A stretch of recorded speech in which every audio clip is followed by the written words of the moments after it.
I made a conscious decision to leave the space of mortality because I realized that this wasn't just data. These weren't just spreadsheets. There were human beings, on the other side of these spreadsheets. And I felt like I had this vast database of knowledge that the world needed to know about. And, I always said if the database that I used to have access to could see the light of day, it would materially change the face of humanity. I mean, it would impact modern medicine in a way that would be catastrophic. So it never will see the light of day, but it can through me, through just the basic, what I preach. If we take a step back, because there was a question I wanted to ask, but I didn't want to interrupt you guys. Help me understand the business model of those insurance companies, right? Because when they're trying to estimate a certain death point, there's a whole calculation on percent return of when they give this policy. And if you die within a certain time, we're a loser. But if it goes over a certain, so can you talk about that a little bit? Sure. So first of all, there's an enormous multi-billion-dollar financial services industry based on death, right? I mean, annuities, reverse mortgages, life insurance, obviously. But, annuities, single premium immediate annuities called SPIAs is where you make a single payment to an insurance company and then they guarantee you an income stream for life. Well, how do you think they are guaranteeing that income stream? What determines that payout? Your life expectancy. Right. The shorter your life expectancy, the greater the payout. The longer your life expectancy, the less the payout. So the more accurate they are at determining life expectancy, the more profitable that they can be. Right. You certainly do not want to be wrong when you're betting all of your money on one variable. I mean, only one thing matters. Think about another financial services enterprise that takes that level of risk on a single variable. Right. There isn't one. Right. And then if you look at what happened in the 2008, 2009 financial services crisis, we had 364 banks failed. Right. Big money-centered banks, Bear Stearns, big multi-billion-dollar money-centered banks. You didn't have a single life insurance company failed. Right. In fact, some of the biggest institutions in the world, like AIG, were bailed out by their life insurance division. Exactly. These are the most solvent institutions on the planet. The science is very accurate, and they don't need to ask you questions on your application. They're getting your data regardless. So people argue with me all the time. They go, well, they don't consider vaccination and whether or not they rate a life insurance policy or not. I go, they don't ask you the question about whether or not you're vaccinated, but they also get your medical records. Right. They don't have to ask you whether or not you smoke. If there's nicotine in your blood, you're a table-rated smoker. Right. So they don't have to ask you about your alcohol consumption. They're going to look at your liver enzymes and your alkaline phosphatase, and they're going to use data to actually determine that decision. Your application is just your authority to look at that data. Right. And so, when you have this kind of data and this level of accuracy, but then you're, in my opinion, not using the data that you have that can materially change people's lives. Like in my case, I wasn't allowed to have contact with that client. So let's say I saw a clinical deficiency in vitamin D3, right? The sunshine vitamin. This is the only nutrient, the only vitamin that human beings make on our own, right? If I pulled your blood, you've got hundreds of vitamins in your bloodstream, but you're only capable of making one. Right, in vitamin D3. There's not a single cell in the entire body that lacks a receptor for this vitamin. So it's absolutely critical to optimal function, to immune function, to bone health, cognitive function, to hormone generation.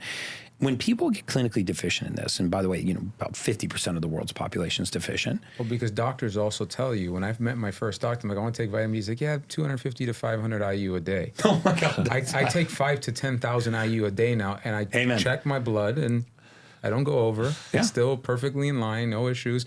And like, oh, and it's going to become big problems for you in the future. It's like, well, it's not. Yeah. But a lot of doctors scare you like that in Western medicine. They tell you out the gate, don't do this, don't do that. That's a problem. There's no scientific proof, blah, blah, blah. And then most people listen to that. Yeah, so true. And so what happens if you become clinically deficient in vitamin D3? Well, if you have a deficiency for long enough, you will develop rheumatoid arthritis-like symptoms. You don't have rheumatoid arthritis, but you'll feel like you do. You'll wake up sore and achy in the morning like you had to work out the night before. When you haven't, you'll get out of bed, the soles of your feet and your ankles will be really tender when you walk to the bathroom and take your first pee. And then eventually you'll end up in a doctor's office going, man, I'm just sore and achy all over the place. My hips hurt, my ankles hurt, my low back. Lately it's hard to make a fist. And if you go to the wrong physician, which we saw all the time, we saw medical error, which, by the way, is the third leading cause of death in the United States.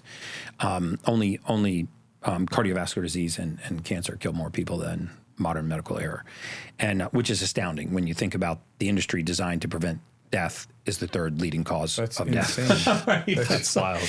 I laugh. It's not really laughable, but No, yeah. Well, and they have all these new like names too, like fibromyalgia, chronic fatigue. They just throw names on everything and just medicate you. They're like, oh, you have this. Here's these pills. Oh, that didn't work. and Let's a give lot you of this, nobody tells you what it is that you have, right? So you go to the doctor and you say, I've got gas, bloating, diarrhea, constipation, irritability, and cramping. Oh, you've got irritable bowel syndrome. Well, I mean, that's great. You just gave me a name for all the symptoms that I just told you, but what is it? We talked about when I started with you. It's like, great, I have a name. Now what? Yeah, exactly. We had this exact conversation. People have anxiety. They have depression. They have ADD, ADHD. They have all these little anchors nibbling away at their performance, but no one tells them what it is.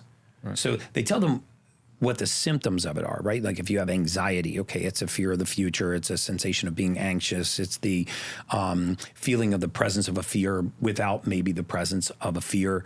Eventually, it can actually affect your heart rate, can dilate your pupils, it can make you short of breath. It can even lead to a panic attack. But what's causing it? Well, the majority of the cause is a rise in a class of neurotransmitters called catecholamines.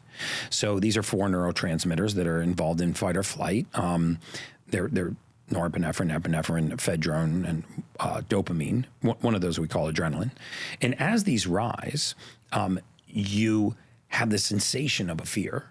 So, for example, if you drove home tonight and you, let's say, got out of your car and somebody was standing in front of you with a knife, very real threat, right? So your pupils would dilate, your heart rate would increase, your extremities would flood with blood. You would start having a fight or flight response. Mm-hmm. But you could also be laying in my bed, we're on the 21st floor of a condo here. You could be laying in my bed tonight and you could just start thinking about getting eaten by a shark. Mm-hmm. And you could have the exact same reaction. So how is it that you could have the same reaction to the presence of a real fear as something entirely imagined? Because chemically, they're exactly the same thing.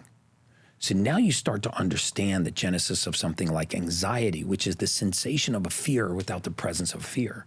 And then people who suffer from anxiety will start to look in their outside environment and say, what is causing this? And they can't find it in a cluster of symptoms. And they can't figure out what the trigger is that's causing it, because the trigger is coming from within. If you regulate catecholamines poorly, you have anxiety. And so the fix is to downregulate catecholamines, right? The fix is to give your body the raw materials, which is a complex of B vitamins, very simple, methylcobalamin, methylated folate. Give your body the raw materials to take these neurotransmitters and break them down.